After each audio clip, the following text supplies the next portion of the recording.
Hey, how you doing? This is Adam Post, publisher of more than 1,000 comic books and marketing expert covering the woke backlash that is destroying globalism, the climate change agenda, and unlimited illegal immigration. Let's get into the story. Before we do, please be sure you are subscribed to the channel. Click the bell for notifications. Give me a thumbs up. I really appreciate you guys. This is coming from the Wall Street Journal. The new moral order is already crumbling. Globalism, climate change alarmism, and cultural self-annihilation have all come under serious challenge. This is not to say that the woke agenda is completely over and everyone has given up. This is to say the backlash is getting severe and there are changes that are being forced in almost all Western countries right now. Very important story. From the Wall Street Journal, the new moral order our secularist elites have been busy constructing since the end of the Cold War is collapsing around them. Over the past 30 years, the values of Judeo-Christian belief that had inspired and sustained Western civilization and culture for centuries have been steadily replaced in a moral, cultural, and political revolution of the postmodern ascendancy. But the contradictions and implausibilities inherent in this ridiculous successor creed have been increasingly exposed, and its failure to supply the needs of the people is discrediting the popular mind.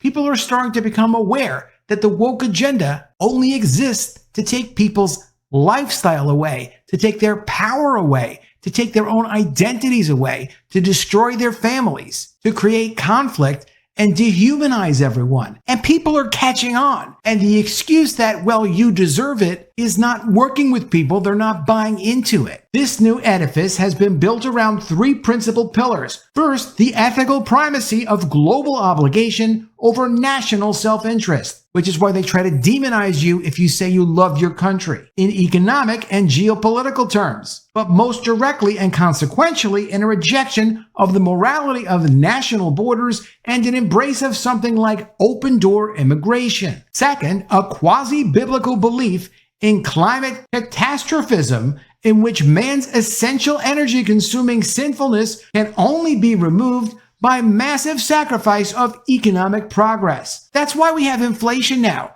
because they've turned off so many opportunities in the United States to create less expensive energy. That's also what funds Russia's war with Ukraine. If prices were not so high for oil, Russia would not be able to profitably produce the way they're producing. Additionally, in the United States and in the other Western countries, we would have less expensive energy costs, which makes everything cost less because everything needs energy to be produced. Third, a wholesale cultural self-cancellation in which the virtues, values, and historic achievements of traditional civilization are rejected and replaced by a cultural hierarchy that inverts old prejudices and obliges the class of white male heterosexuals to acknowledge their history of exploitation and submit to comprehensive social and economic reparation. We're not interested in doing that. This fall, throughout the West, on 3 continents, each of these 3 pillars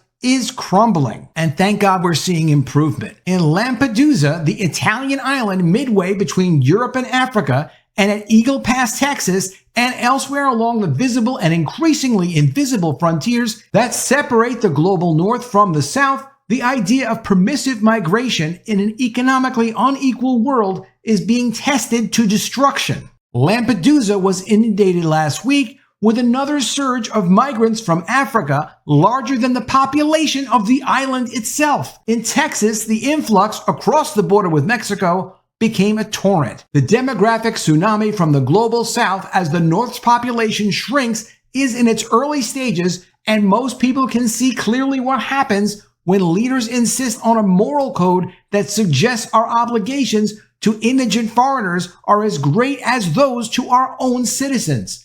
It won't survive the political backlash now underway in both Europe and America, as even US Democrats and Brussels bureaucrats are slowly starting to understand. The second pillar, the moral imperative of self-abasing action to combat climate change, is failing too.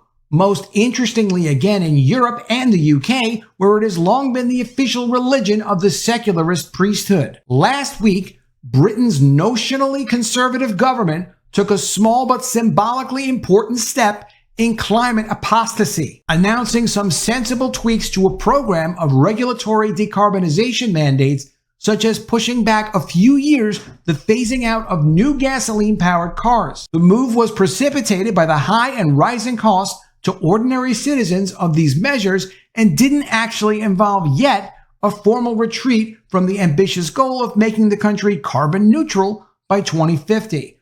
But the howls from almost the entire establishment were an encouraging sign that the priesthood knows its days are numbered. There is an air of surrealism around the climate change debate in Britain and in much of Europe. The UK has dramatically reduced carbon emissions over the past 30 years, thanks in significant part to technological innovation.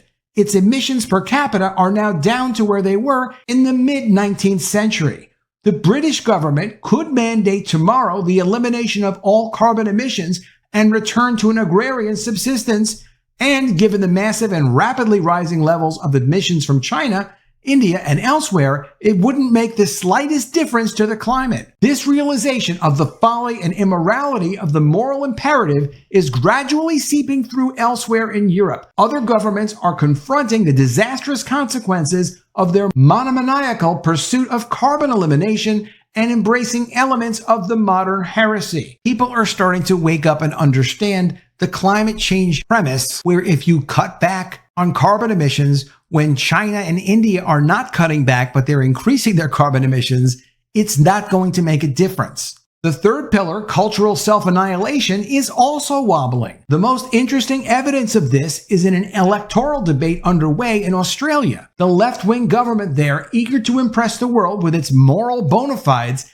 has called for a reform to the Constitution designed to redress the grievances of the Aboriginal population. Called the Voice to Parliament, the measures would create a constitutional body that Parliament would be required to consult on all legislative and other matters related to Indigenous peoples. The referendum that was expected to approve this change takes place next month, but the campaign has run into fierce opposition. The most recent polls suggest Australians will reject the move by a large majority.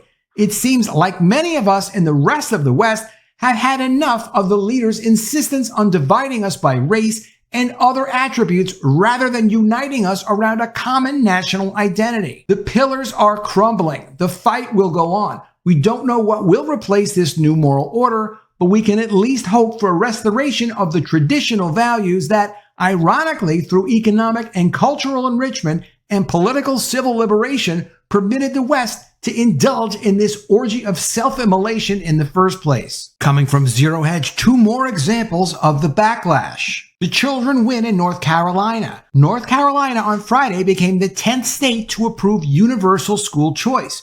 Democratic Governor Roy Cooper says he won't veto the bill passed by the legislature, no doubt because Republicans have enough votes to override any veto he would put on it. The fight illustrated both the importance of the Republican unity and the vulnerabilities of the Democrats who take orders from the teachers union and ignore parents. In May, when legislators signaled their intentions, Governor Cooper released a video declaring a state of emergency.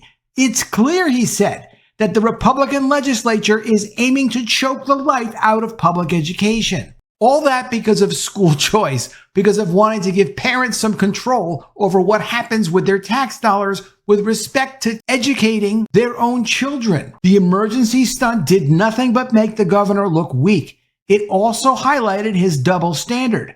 Mr. Cooper was happy to choose private school for one of his daughters, but when the legislators were ready to give North Carolina parents the same choice, suddenly it was an attack on public schools.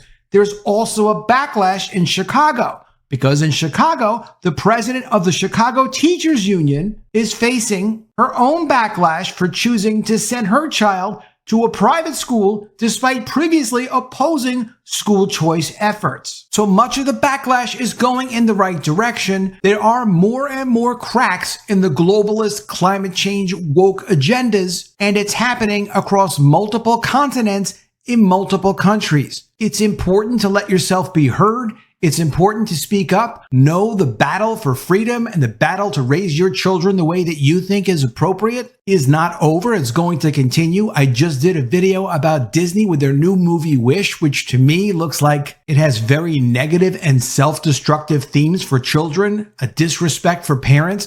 We're going to see the battle continue for years, I'm sure, but the aggressive agendas pushing people against having national unity, against allowing people to have their own choice when it comes to a gas-powered car or electric car, and the right to have sovereign boundaries for your own country where you have a national border is going in the right direction. Let me know what you think of all this in the comments below. Always love to see your ideas. Please be sure you are subscribed to the channel. Click the bell for notifications, give me a thumbs up, and I'll see you again soon with another video. And if I don't see you, I will miss you.